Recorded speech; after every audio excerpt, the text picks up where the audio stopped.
Hello my dear student, welcome back to my YouTube channel Subhash study centre.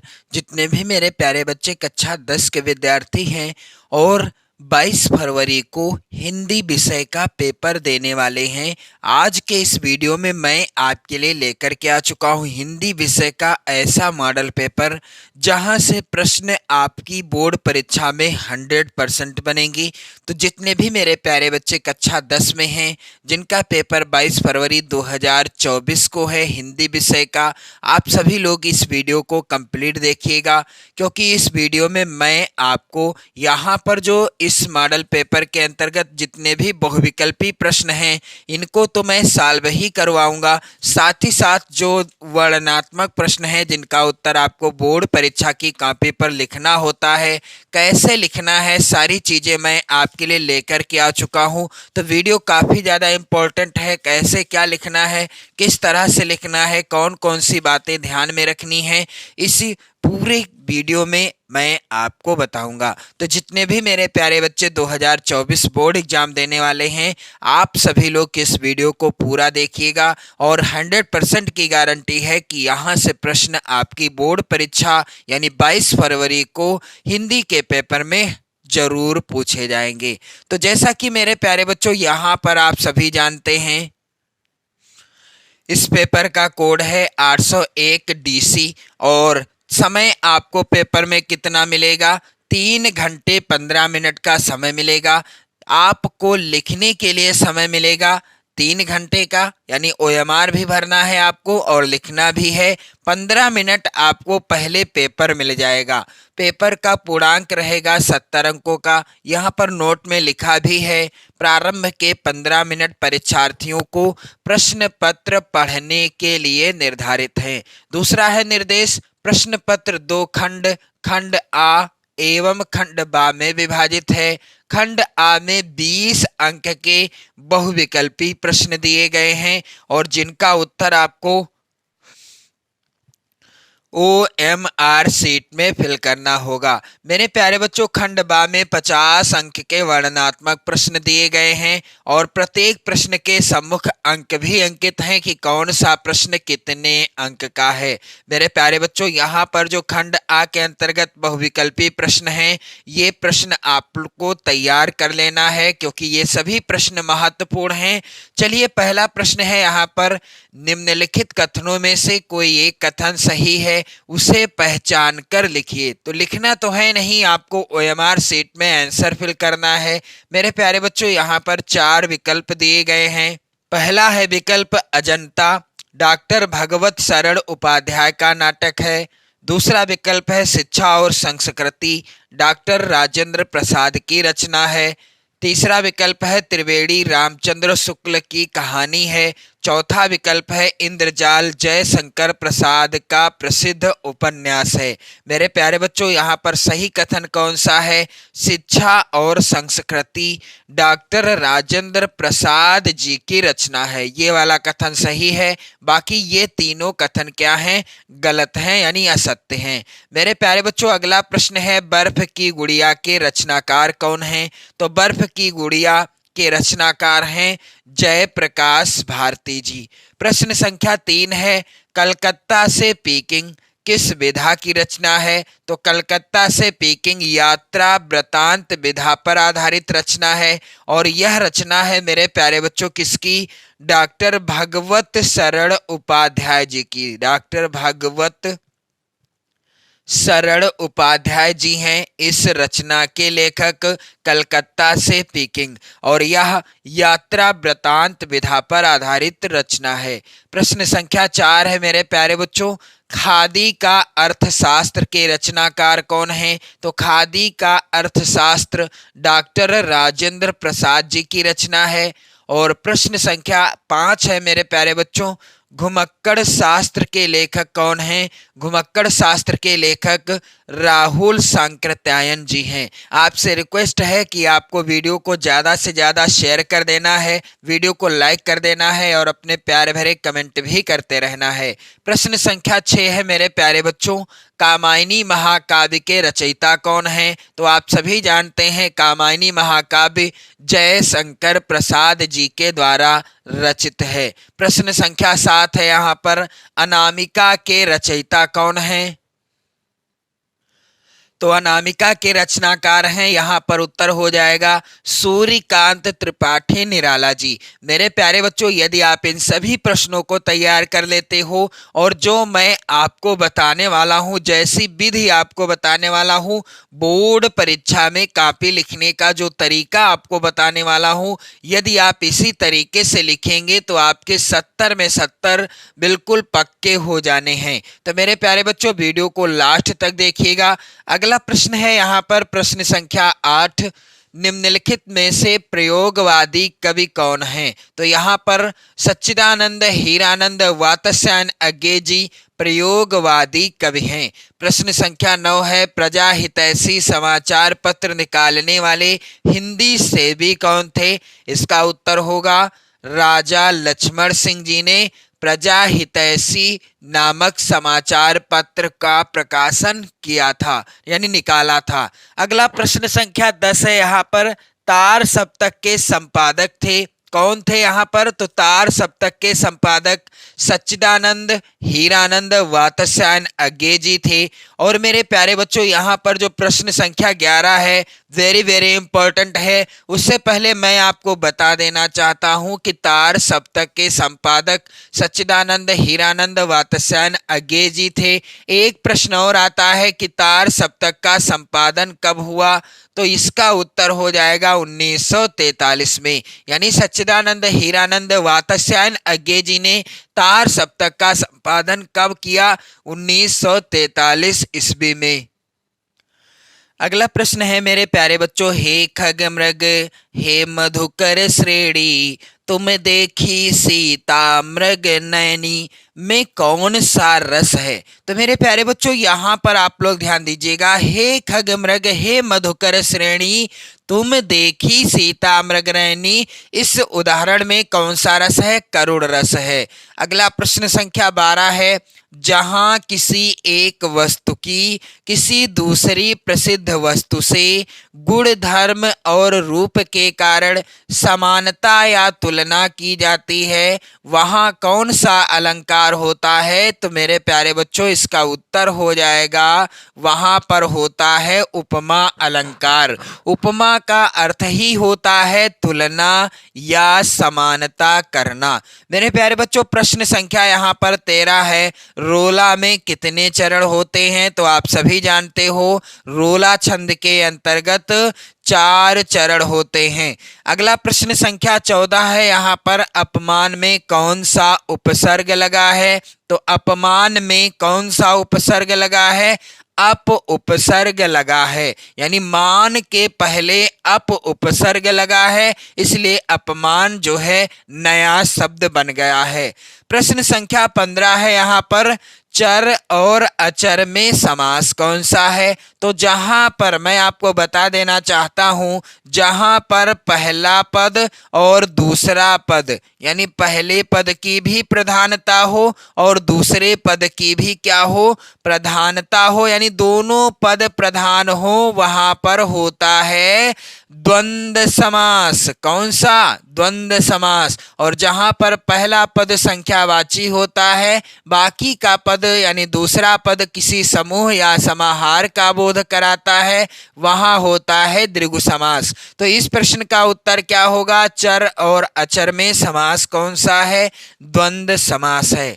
प्रश्न संख्या 16 है मेरे प्यारे बच्चों, हिमांशु सुधांशु इंदु आदि किसके पर्यायवाची हैं? तो हिमांशु सुधांशु इंदु आदि चंद्रमा के पर्यायवाची हैं। किसके? चंद्रमा के पर्यायवाची हैं। प्रश्न संख्या 17 है, यहाँ पर आप लोग ध्यान दीजिएगा, युष्मत की विभक्ति एवं वचन बताइए। तो युष्मत जो है पंचमी विभक्ति बहुवचन का रूप है।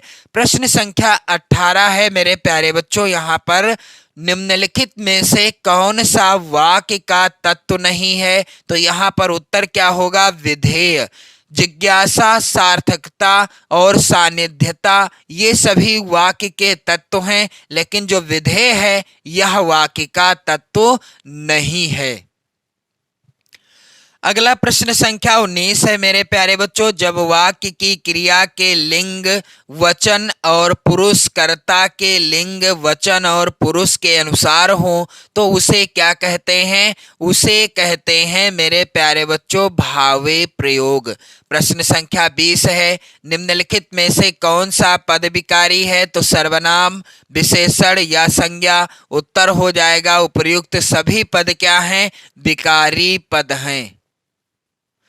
तो मेरे प्यारे बच्चों, ये जो 20 प्रश्न पूछे जाएंगे आपकी बोर्ड परीक्षा में, जिनका उत्तर आपको OMR में देना है। अब इसके बाद खंड बा में वर्णनात्मक प्रश्न होंगे। कितने अंक के? 50 अंक के प्रश्न होंगे। चलिए मैं आपको बता दूं यहाँ पर कैसे आपको लिखना है बोर्ड परीक्षा में कॉपी। तो यहाँ पर प्रश्न है निम्नलिखित गद्यांशों, यहाँ पर आप लोग ध्यान देंगे, निम्नलिखित गद्यांशों पर आधारित 3 प्रश्नों का उत्तर दीजिए। 2 गद्यांश पूछे गए हैं, आपको किसी एक गद्यांश के नीचे दिए गए 3 प्रश्नों का उत्तर देना है। तो पहला गद्यांश क्या है? यहाँ पर हम लोग कच्ची मिट्टी की मूर्ति के समान रहते हैं, जिसे जो जिस रूप का चाहे उसे उस रूप का करे, चाहे राक्षस बनावे चाहे देवता। और दूसरा जो गद्यांश है मेरे प्यारे बच्चों, अथवा में जिंदगी को मौत के पंजों से मुक्त कर उसे अमर बनाने के लिए आदमी ने पहाड़ काटा है। अब मान लीजिए आपको पहले वाले गद्यांश को सॉल्व करना है। कैसे किया जाएगा? चलिए मैं आपको बता दूं। प्रस्तुत गद्यांश का संदर्भ लिखिए। सबसे पहले आप क्या करेंगे? प्रश्नोत्तर संख्या डालेंगे, जैसा कि यहाँ पर आप लोग ध्यान दीजिएगा। इस तरह से आप प्रश्नोत्तर संख्या 1 डाल देंगे। यदि आप अथवा वाले गद्यांश को सॉल्व कर रहे हैं तो 1 अथवा आप लिख सकते हैं। फिर गद्यांश के शुरुआत के और अंतिम के शब्द को लिखना है। सबसे पहले यहाँ पर आप हेडिंग एक और डाल दीजिएगा, जिसका नाम है संकेत। आप संकेत हेडिंग डाल सकते हैं इस तरह से।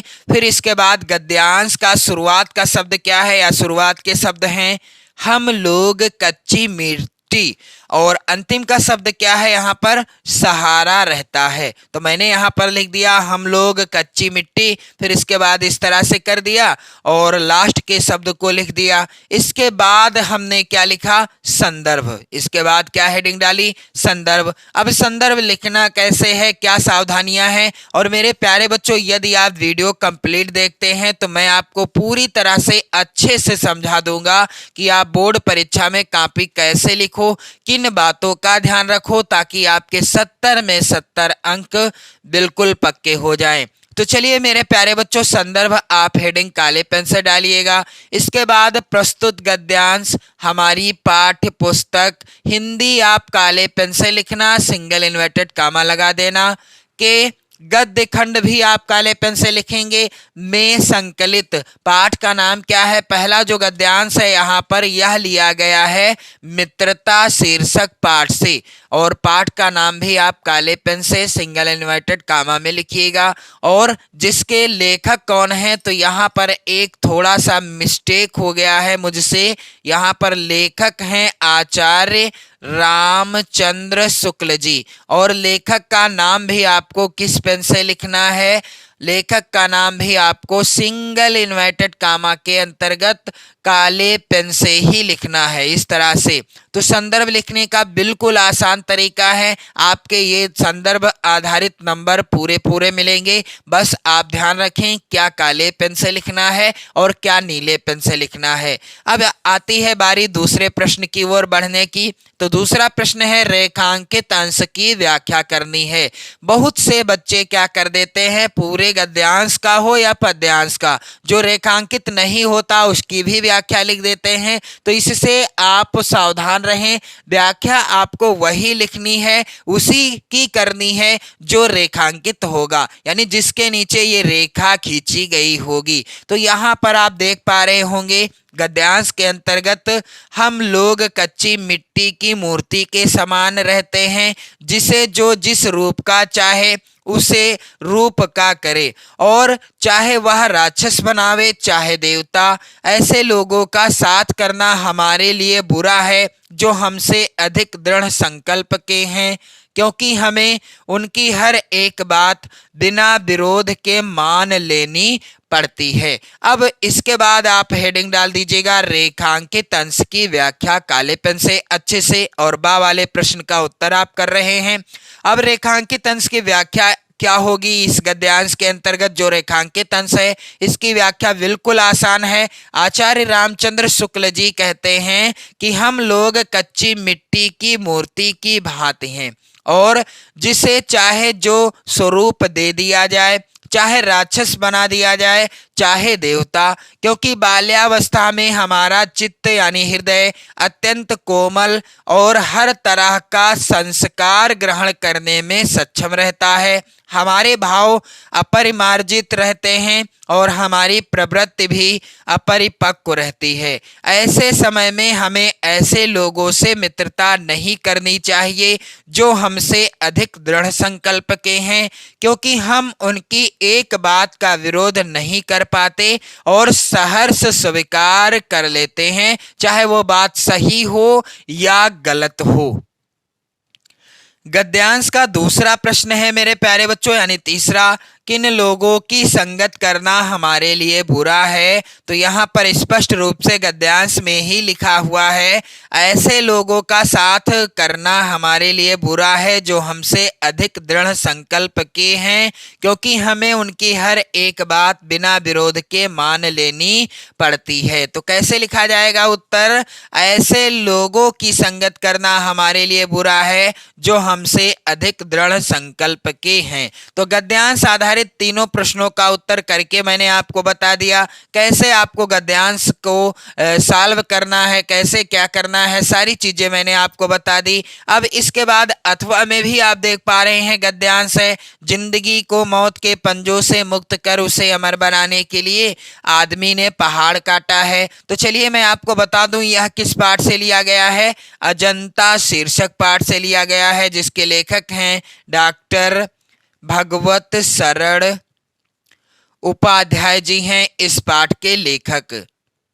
मेरे प्यारे बच्चों अगला प्रश्न है यहाँ पर, प्रश्न संख्या 2 है, दिए गए पद्यांश पर आधारित 3 प्रश्नों का उत्तर दीजिए। 2 पद्यांश आएंगे, आपको किसी एक पद्यांश के नीचे दिए गए 3 प्रश्नों का उत्तर करना होगा। पहला पद्यांश है, पुरतेनिक सी रघुवीर बधु धरि धीर दये मग में डग दोए। मेरे प्यारे बच्चों दूसरा जो पद्यांश है मैं आपको उसको सॉल्व कराऊंगा, क्योंकि ये काफी ज्यादा इंपॉर्टेंट है और ये इस प्रकार से है मेरे प्यारे बच्चों। यहाँ पर आप लोग ध्यान देंगे, अथवा में निर्भय स्वागत करो मृत्यु का, मृत्यु है एक विश्राम स्थल, जीव जहां से फिर चलता है, धारण कर नव जीवन संबल।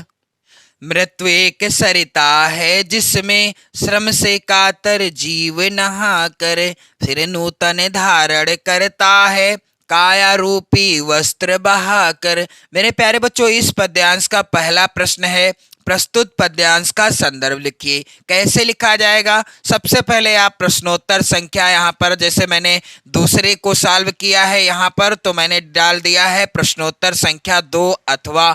अब पद्यांश के भी शुरुआत के और अंतिम के शब्दों को लिखा जाएगा, जैसे कि यहाँ पर मैंने लिखा है। और सबसे पहले आप यहाँ पर हेडिंग भी डाल देंगे संकेत। क्या हेडिंग डाल देंगे आप लोग? संकेत हेडिंग डाल दीजिएगा।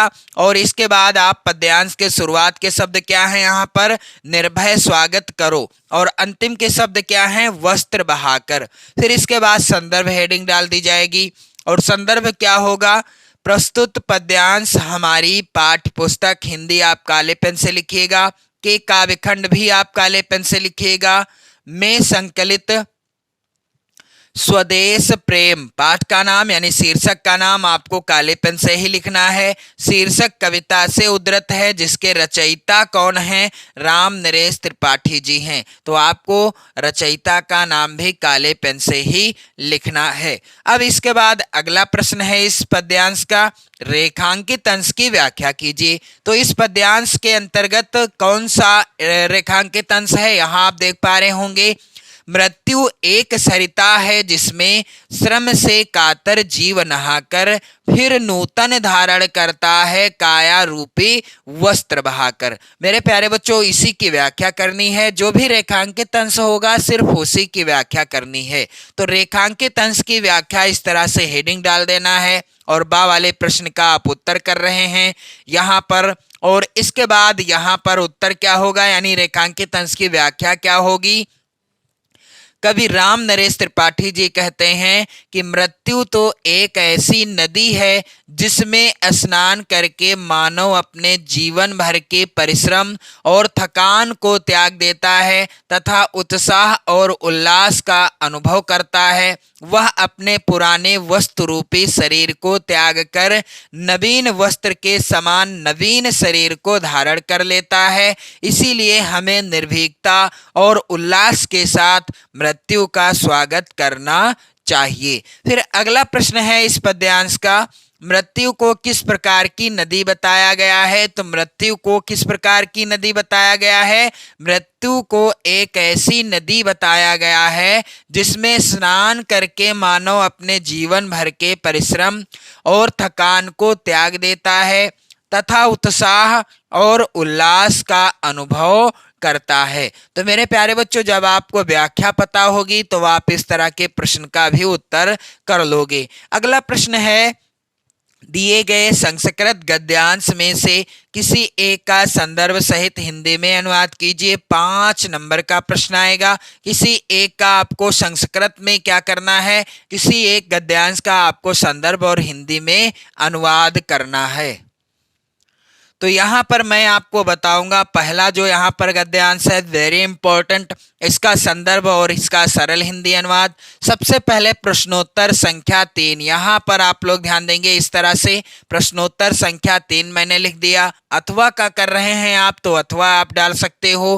फिर यहाँ पर भी संकेत के रूप में आप गद्यांश के, जो संस्कृत का गद्यांश है, इसके शुरुआत के शब्दों को लिखना होगा और अंतिम के शब्दों को लिख देना। जैसे यहाँ पर लिखा है नागरिकः बहुकालम और अंतिम का शब्द क्या है, दत्तानि, इस तरह से लिख देना। जैसा कि यहाँ पर आप देख पा रहे होंगे अंतिम का शब्द क्या है, दत्तानि। मेरे प्यारे बच्चों, इसके बाद आपको क्या करना है, संदर्भ हेडिंग डाल देना है। और मैं वादा करता हूँ आप सभी से कि यदि आप इसी तरह से अपनी बोर्ड परीक्षा की कॉपी लिखोगे तो आप 70 में 70 100% लेकर के आओगे। बस आपको लिखने में सावधानी बरतनी है। लिखने का तरीका तो मैं आपको बता ही रहा हूँ बोर्ड परीक्षा में, बस आप इसी तरीके से लिखिएगा, आपके 70 में 70 नंबर बिल्कुल पक्के हो जाएंगे। तो चलिए, गद्यांश का संदर्भ क्या होगा। प्रस्तुत संस्कृत गद्यांश हमारी पाठ्य पुस्तक हिंदी आप काले पेन से लिखिएगा, के संस्कृत खंड भी आप काले पेन से लिखेंगे, में संकलित प्रबुद्धो ग्रामीणः, पाठ का नाम आपको काले पेन से लिखना है, शीर्षक पाठ से उद्धृत है। अब इसका हिंदी अनुवाद क्या होगा, तो इस तरह से हेडिंग डाल देना है आपको, हिंदी अनुवाद। चलिए मैं आपको बता दूं हिंदी अनुवाद क्या होगा। नागरिकः बहुकालम यावत अचिंतयत, नागरिकः बहुकालम यावत अचिंतयत, अर्थात नागरिक ने बहुत समय तक सोचा परंतु वह क्या हुआ, परम प्रहेलिकायाः उत्तरम दातु समर्था न अभवत, परंतु वह जो है पहेली का उत्तर देने में समर्थ न हुआ। आगे क्या हुआ मेरे प्यारे बच्चों, अतः ग्रामीणम अवदत अहम अस्याः पहेलिकायाः उत्तरम न जानामि। अतः क्या हुआ मेरे प्यारे बच्चों, इसलिए उस ग्रामीण से कहा मैं इस पहेली का उत्तर नहीं जानता। आगे यहाँ पर आप लोग ध्यान दीजिएगा, इदम श्रुत्वा ग्रामीणः अकथयत यदि भवान उत्तरम न जानाते ताहि ददातु 10 रूपकाणि। यह सुनकर ग्रामीण क्या कहता है कि यदि आप उत्तर नहीं जानते तो दीजिए 10 रुपए और आगे यहाँ पर आप लोग ध्यान देंगे मेरे प्यारे बच्चों, अतः मिलेन मुखेन नागरिकेण सर्तायानुसारम 10 रूपकाणि दत्तानि, अर्थात अतः मिलेन मुखेन यानी मुरझाए हुए मुख वाले नागरिक ने शर्त के 10 रुपये दे दिए। तो यहाँ पर बिल्कुल आसान सा हिंदी अनुवाद है। वैसे तो मैंने इस पाठ को पूरा पढ़ाया है, वीडियो आप चैनल की प्लेलिस्ट में भी देख पाएंगे। इसके बाद अथवा में यहाँ पर है गद्यांश, वेरी इंपॉर्टेंट आपकी बोर्ड परीक्षा के लिए। इस गद्यांश को भी आप तैयार कर लेना, इसका वीडियो आप चैनल की प्लेलिस्ट में पा जाओगे, यानी देखने को मिल जाएगा आप सभी को।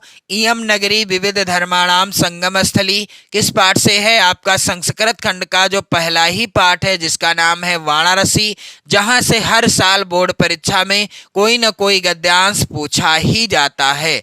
इसके बाद मेरे प्यारे बच्चों आप लोग ध्यान देंगे, अगला प्रश्न है, दिए गए संस्कृत पद्यांश में से किसी एक का संदर्भ सहित हिंदी में अनुवाद कीजिए। तो यहाँ पर आप लोग ध्यान देंगे, पहला है यहाँ पर मानम हित्वा प्रियो भवति क्रोधम हित्वा न सोचति, और मैं आपको इसी का संदर्भ सहित हिंदी अनुवाद बताऊंगा। 5 नंबर का यह भी प्रश्न पूछा जाएगा। चलिए सबसे पहले आपको क्या करना है, प्रश्नोत्तर संख्या इस तरह से डाल देना है। प्रश्नोत्तर संख्या 4 अथवा का कर रहे हैं तो अथवा आप डाल दीजिएगा।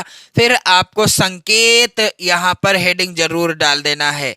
हर बार आप संकेत हेडिंग जरूर डाल देंगे, मैंने नहीं लिखा था इसलिए मैं आपको बता रहा हूँ लिख कर। फिर पद्यांश के यानी श्लोक के शुरुआत के शब्द क्या हैं? मानम हित्वा प्रियो भवति, और अंतिम के शब्द क्या हैं यहाँ पर? सुखी भवेत। तो यहाँ पर मैंने लिख दिया सुखी भवेत। इसके बाद संदर्भ हेडिंग डाल दी काले पेन से। अब संदर्भ क्या होगा? प्रस्तुत श्लोक हमारी पाठ पुस्तक हिंदी, आप काले पेन से लिखिएगा के संस्कृत खंड में संकलित पाठ का नाम भी आपको काले पेन से लिखना है। जीवन सूत्राणि शीर्षक पाठ से उद्धृत है। और इसके बाद इसका हिंदी अनुवाद क्या होगा? इस तरह से हिंदी अनुवाद आप हेडिंग डाल दीजिएगा। हिंदी अनुवाद क्या होगा? मानम हित्वा प्रियो भवति क्रोधम हित्वा न सोचति कामम हित्वार्थवान भवति लोभम हित्वा सुखी भवेत। मेरे प्यारे बच्चों, मनुष्य अभिमान को छोड़कर प्रिय होता है और क्रोध को छोड़कर शोक नहीं करता, कामना को छोड़कर धनवान होता है और लोभ को छोड़कर सुखी होता है। इसके बाद मेरे प्यारे बच्चों यहाँ पर प्रश्न संख्या 5 इस तरह से आएगा, अपने पठित खंड काव्य के आधार पर निम्नलिखित प्रश्नों में से किसी एक का उत्तर दीजिए। 3 नंबर का प्रश्न पूछा जाएगा। और मेरे प्यारे बच्चों आपसे रिक्वेस्ट है कि आप लोग वीडियो शेयर जरूर कर दें। और यहाँ पर आप ध्यान दीजिएगा, प्रत्येक खंड काव्य से 2-2 प्रश्न हैं। तो जो भी खंड काव्य आपके जिले के लिए निर्धारित है, आप उसी खंड काव्य के किसी एक प्रश्न का उत्तर देंगे, जिसके लिए आपको मिलेंगे कुल 3 नंबर। मेरे प्यारे बच्चों यहाँ पर आप लोग ध्यान दीजिएगा, प्रश्न इसके बाद 6 का है। 6 का के अंतर्गत दिए गए लेखकों में से किसी एक लेखक का जीवन परिचय लिखते हुए उनकी प्रमुख रचना का आप लोग ध्यान देंगे, प्रमुख रचना का उल्लेख कीजिए। 5 नंबर का यह प्रश्न पूछा जाएगा।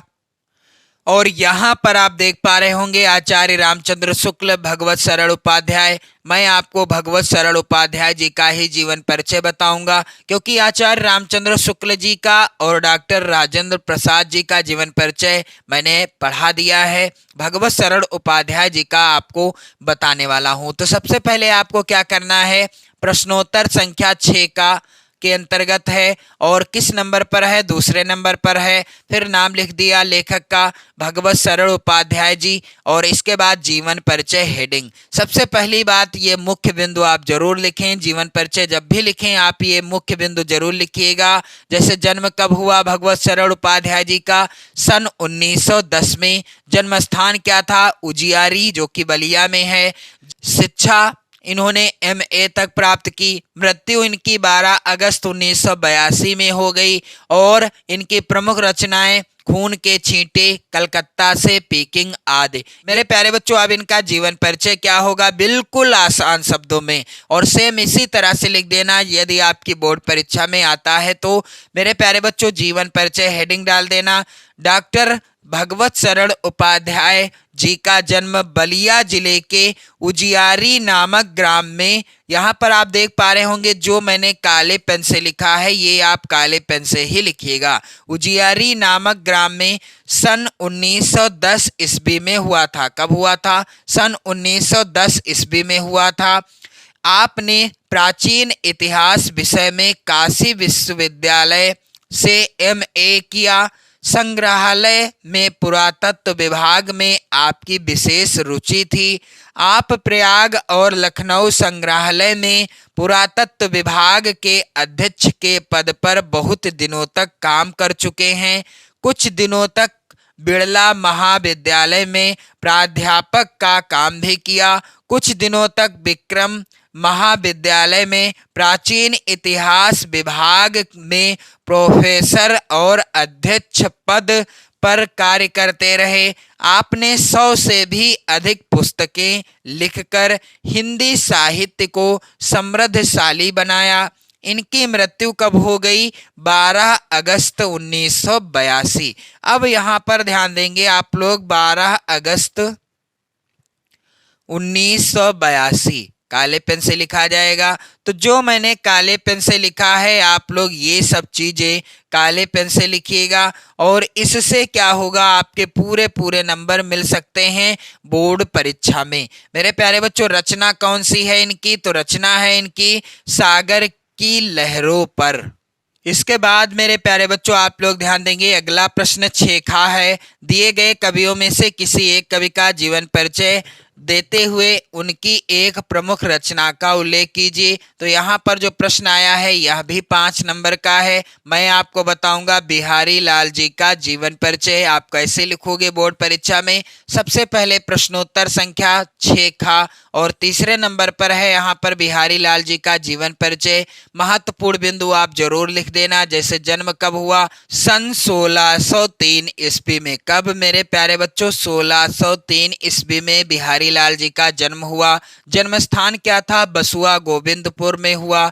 पिता इनके केशव राय चौबे थे। इनकी रचना बिहारी सतसई और इनकी मृत्यु कब हो गई? 1663 ईस्वी में। अब इसके बाद जीवन परिचय आपको लिखना है। जीवन परिचय आप काले पेन से हेडिंग डाल दीजिएगा बिल्कुल अच्छे से। सेम इसी तरह से आप लिखोगे, आपके 70 में 70 अंक बिल्कुल पक्के होने वाले हैं। मेरे प्यारे बच्चों, जीवन परिचय क्या होगा? कविवर बिहारी लाल जी का रीतिकाल के महान कलाकार बिहारी लाल जी का जन्म कब हुआ था? सन 1603 ईस्वी में। आप लोग ध्यान देंगे, सन 1603 ईस्वी में ग्वालियर के निकट बसुआ गोविंदपुर नामक गांव में हुआ था। मेरे प्यारे बच्चों, जो बिंदु मैंने काले पेन से लिखे हैं ये सब आप काले पेन से ही लिखिएगा ताकि अच्छा लगे देखने में और एग्जामिनर आपको पूरे पूरे नंबर दे सकें।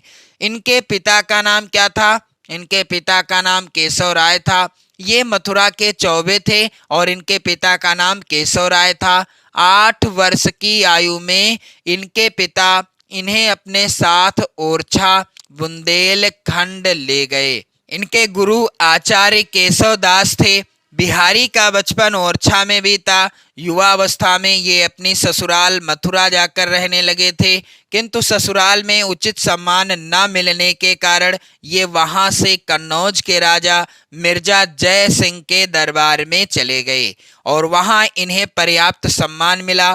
कहते हैं कि उस समय राजा अपनी छोटी रानी के प्रेम पास में फंसे हुए थे।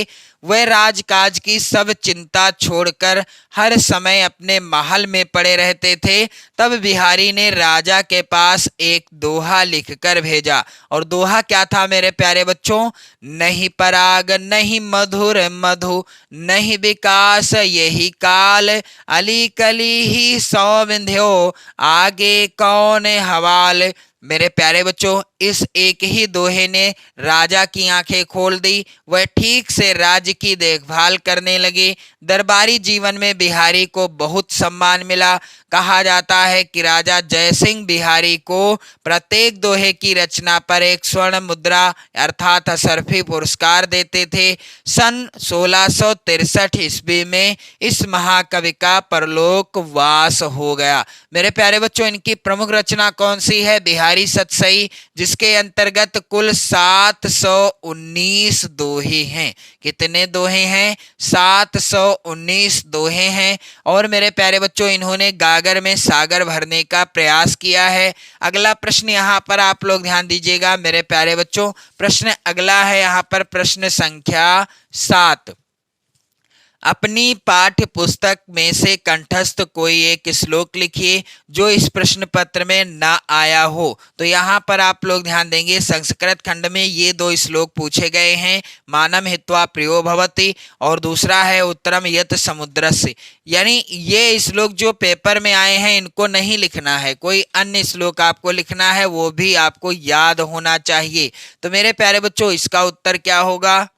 सबसे पहले आप प्रश्नोत्तर संख्या 7 लिख देंगे। और मेरे प्यारे बच्चों, यह श्लोक नहीं आया है इस मॉडल पेपर में। सर्वे भवन्तु सुखिनः, सर्वे सन्तु निरामयाः, सर्वे भद्राणि पश्यन्तु, माँ कश्चित् दुख भाग भवेत्। इसके बाद मेरे प्यारे बच्चों प्रश्न अगला है प्रश्न संख्या 8। निम्नलिखित प्रश्नों में से किन्हीं 2 प्रश्नों का उत्तर संस्कृत में दीजिए। तो यहाँ पर मैं आपको बताऊंगा प्रश्न संख्या 1 और 2 का उत्तर। धीरः केन पूजते, वेरी इंपॉर्टेंट प्रश्न है 2024 के लिए। इसका उत्तर हो जाएगा, सबसे पहले प्रश्नोत्तर संख्या 8 आपको डाल देना है। पहले का उत्तर लिख रहे हैं इसलिए पहला नंबर यहाँ पर।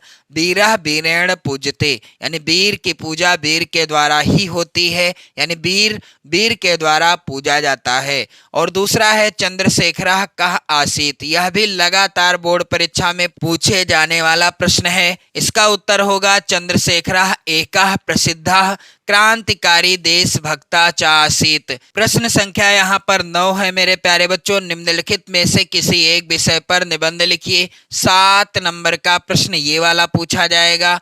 और यहाँ पर आप देख पा रहे हैं भ्रष्टाचार समस्या और समाधान, वेरी इंपॉर्टेंट निबंध है। जनसंख्या वृद्धि की समस्या एवं समाधान, यह भी वेरी वेरी इंपॉर्टेंट निबंध है।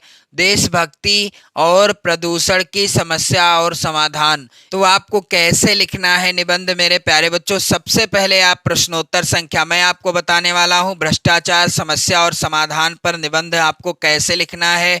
सबसे पहले प्रश्नोत्तर संख्या 9, फिर पहले नंबर पर है भ्रष्टाचार समस्या और समाधान। जिस निबंध को आप लिख रहे हैं उसका नाम आप बीचों बीच कॉपी पर लिखिएगा। फिर इसके बाद रूपरेखा हेडिंग बनाएंगे। इसके अंतर्गत प्रस्तावना, भ्रष्टाचार का प्रसार, भ्रष्टाचार का निवारण और उपसंहार, इतनी हेडिंग्स रहेंगी मेरे प्यारे बच्चों। और इसके बाद आप जो है क्रमशः लिखते चले जाइएगा। यदि आप कमेंट करोगे तो मैं भ्रष्टाचार पर निबंध का वीडियो आपको जल्द से जल्द प्रोवाइड करा दूंगा। वैसे तो मैंने वीडियो प्रोवाइड कराया है भ्रष्टाचार पर निबंध, आप लोग जाकर देख भी सकते हैं। प्रश्न संख्या 10 है मेरे प्यारे बच्चों। आकस्मिक अवकाश हेतु अपने प्रधानाचार्य को एक पत्र लिखिए। 4 नंबर का यह प्रश्न है। अथवा में भी प्रश्न है, शहर की सफाई है तो अपने शहर के मुख्य नगर अधिकारी को पत्र लिखिए। तो मैं आपको बताऊंगा आकस्मिक अवकाश हेतु प्रधानाचार्य को पत्र कैसे लिखा जाएगा।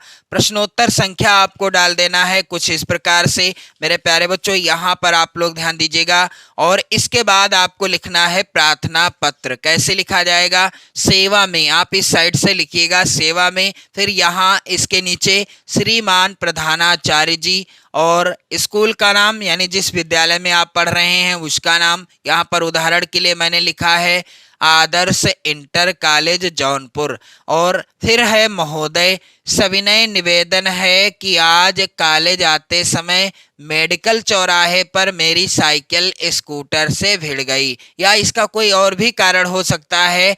मेरे दोनों पैरों और सिर पर चोट लग गई है। यद्यपि प्राथमिक उपचार करा लिया है परंतु दर्द के कारण कक्षा में पढ़ने से असमर्थ हूँ। अतः आपसे निवेदन है कि मुझे 2 दिन का, यहाँ पर दिनांक आपको भर देना है। उदाहरण के लिए मैंने लिखा है 15 व 16 अप्रैल 2000, यहाँ पर आप भर लेंगे।